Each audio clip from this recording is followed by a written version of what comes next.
Hi అండి, అందరికీ నమస్తే. Welcome back to my channel. నేనైతే ఇక్కడ చింతపువ్వుతో పప్పు చేస్తున్నానండి. చాలా బాగుంటుంది, నాకైతే చాలా ఇష్టము. ఇన్ని రోజులు చిగురు తిన్నాం కదా, ఇప్పుడు ఇంక చింతపువ్వు కూడా ఒకసారి టేస్ట్ చేద్దామని అమ్మకు చెప్పాను. అమ్మ ఊరు నుండి పంపించింది.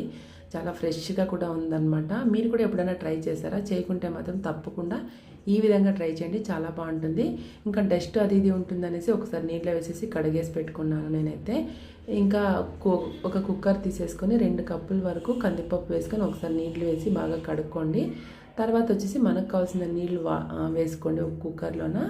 ఇంకా వెల్లుల్లి, ఉల్లిపాయ ముక్కలు, ఎండుమిర్చి, కొద్దిగా పసుపు, చింతపువ్వు, ఇంకా అన్నీ కలిసిన ధనియాల పొడి ఉంటుంది కదా, మనకి పప్పులో వేసే పొడి అయితే ఉంటుంది కదా, అదైతే ఒక 2 స్పూన్ల వరకు వేసుకొని తగినంత ఉప్పు వేసుకుంటున్నానండి. ఇంకా కుక్కర్ మూత పెట్టేసుకొనేసి ఒక 3-4 విజిల్స్ వచ్చేంత వరకు ఉడికించుకోవాలి.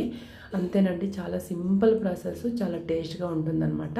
నేనైతే ఇక్కడ చింతపండు కానీ టమాటా కానీ ఏమీ వేయలేదు, ఎందుకంటే మనకి చింతపువ్వు ఫస్ట్ స్టార్టింగ్లో వచ్చినప్పుడు పులుపు ఎక్కువ ఉంటుంది కాబట్టి నేను చింతపండు ఏమీ వేయలేదండి. మనకు లాస్ట్లో ఎండింగ్లో అయితే వగురు వస్తుంది కొద్దిగా, అప్పుడైతే మనకు కావాల్సినంత చింతపండు కానీ టమాటా కానీ వేసుకోవచ్చు. చూడండి, ఇక్కడ నేనైతే 4 విజిల్స్ తీసుకున్నాను, ఎందుకంటే మనకు పులుపు ఉంటుంది కాబట్టి 4 విజిల్స్ వస్తేనే పప్పు అనేది మెత్తగా ఉడుకుతుంది. చూడండి, ఈ విధంగా పప్పు అంతా మనం ఒక స్టెయినర్లో వంపేసుకున్న తర్వాత మెత్తగా ఇలా పప్పు గుత్తితో మెత్తగా ఎనుపుకోవాలి. అప్పుడే మనకి టేస్ట్ బాగుంటుంది అనమాట. మెత్తగా ఇలా ఎనుపుకున్న తర్వాత ఇంకా మిగిలిన నీళ్ళన్నీ వేసేసుకొనేసి ఒకసారి కలుపుకోండి. మనకి ఇప్పుడు పప్పు అయితే రెడీ అయిపోయింది. ఇప్పుడు ఇంకా మనము పోపు రెడీ చేసుకోవాలండి. స్టవ్ మీద ఒక ప్యాన్ పెట్టేసుకొనేసి ఇంకా కొద్దిగా ఆయిల్ వేసుకోండి. చూడండి, స్టవ్ వెలిగించుకొని ఒక ప్యాన్ పెట్టేసుకొని కొద్దిగా ఆయిల్ వేసుకొని ఇంకా ఆవాలు, జీలకర్ర, ఇంకా వెల్లుల్లి అయితే కొద్దిగా కచ్చపచ్చ దంచుకొని వేసుకోండి, టేస్ట్ బాగుంటుంది.